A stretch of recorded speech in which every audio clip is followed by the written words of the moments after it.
program kerja yang 3 diantaranya akan kami laksanakan hari ini. Perkenalkan, saya Andia Rehulina sendiri. Saya akan memaparkan materi tentang stunting. Lalu ada Diva Gracia sendiri yang akan memaparkan materi tentang diare, dan juga Aura Mawada yang akan memaparkan materi tentang preeklamsia. Jadi nanti di awal kami akan menjelaskan sedikit materi tentang penyakit yang saya sebutkan tadi. Lalu ada pemeriksaan untuk ibu hamil, akan diperiksa tekanan darah dan juga protein urinnya ya.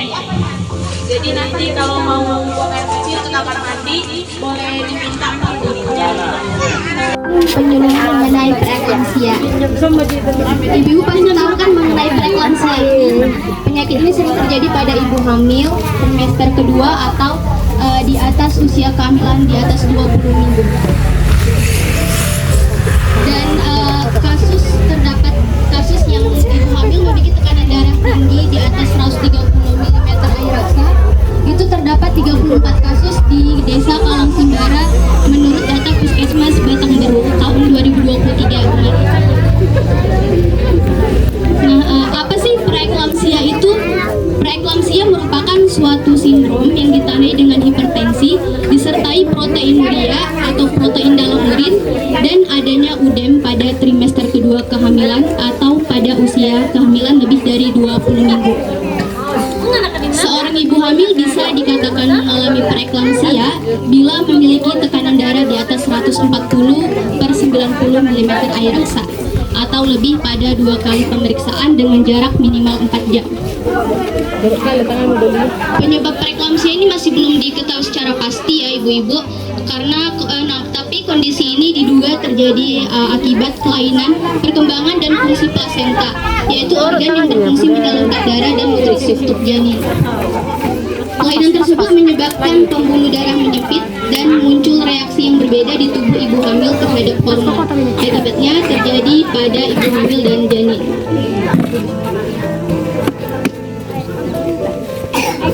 Nah, tanda dan gejala utama preeklamsia itu yaitu tekanan darah tinggi dan juga proteinuria atau ada protein dalam urin. Tetapi ada juga gejala lain yaitu meliputi pertama ada bengkak pada kaki, tangan, wajah dan beberapa bagian tubuh lainnya. Lalu yang kedua ada berat badan naik secara drastis, lalu ada sakit kepala terus menerus, kemudian gangguan penglihatan seperti pandangan kabur atau sensitif terhadap cahaya. Lalu kemudian ada nyeri di sebelah kanan atau atas perut, mirip dengan mulas, lalu ada sesak napas. Nah, ada juga pemicu penyakit preeklamsia ini. Yang pertama itu diabetes, hipertensi, penyakit autoimun dan gangguan darah.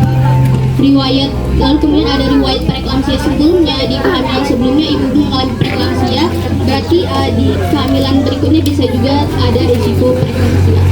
Lalu ada juga riwayat preeklamsia dalam keluarga, lalu kehamilan pertama dan kehamilan selanjutnya setelah jeda kurang dari 2 tahun atau lebih dari 10 tahun. Lalu pemicu lainnya yaitu ada hamil di usia kurang dari 20 tahun atau lebih dari 40 tahun. Lalu ada mengandung bayi kembar, obesitas saat hamil, dan kehamilan yang dijalani itu merupakan hasil metode bayi tabung. Nah, tentunya ibu-ibu nggak mau ya mengalami preeklamsia ini. Ada juga pencegahan agar bisa terhindar dari penyakit preeklamsia ini untuk ibu-ibu hamil nih. Yang pertama itu bisa melakukan kontrol rutin secara selama kehamilan gitu. Lalu kedua ada mengontrol tekanan darah dan gula darah jika menderita hipertensi dan diabetes. Lalu menjaga berat badan ideal sebelum dan selama kehamilan, mengonsumsi makanan bergizi lengkap dan seimbang, berolahraga rutin baik sebelum hamil maupun selama hamil. Dan yang terakhir yaitu membatasi konsumsi makanan tinggi garam. Berikutnya ada menu ibu hamil untuk mencegah dan menurunkan resiko preeklamsia. Pertama yaitu konsumsi suplemen seperti kalsium, asam folat, vitamin C, vitamin E dan vitamin B6.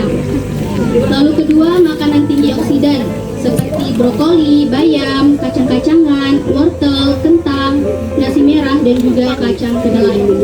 Lalu batasi garam nih, karena menurut National Academy of Medicine, tingkat asupan garam yang direkomendasikan yaitu 3,8 gram per hari. Ibu hamil yang memiliki beberapa faktor risiko preeklamsia itu harus memperhatikan asupan garamnya lebih ketat, apalagi ketika sudah memasuki trimester ketiga kehamilan. Lalu yang keempat ada konsumsi makanan tinggi kalium seperti alpukat, pisang, aprikot, persik, dan delima. Lalu perbanyak konsumsi buah, sayur, kacang-kacangan, biji-bijian utuh, dan minyak nabati. Dan yang penting adalah tidak mengkonsumsi alkohol. Baik, ada yang bertanya ibu-ibu? Jika tidak ada, kami akan menutup acara penyuluhan pada sesi pemberian materi hari ini dan akan dilanjutkan ke sesi pemeriksaan. Ada pemeriksaan IMT untuk stunting dan juga pemeriksaan tekanan darah dan proteinuria untuk ibu hamil. Kami mengucapkan terima kasih banyak atas untuk ibu-ibu semua karena sudah berpartisipasi dalam acara ini. Kami mohon maaf sebesar-besarnya jika ada kata salah ataupun salah sikap kurang berkenan.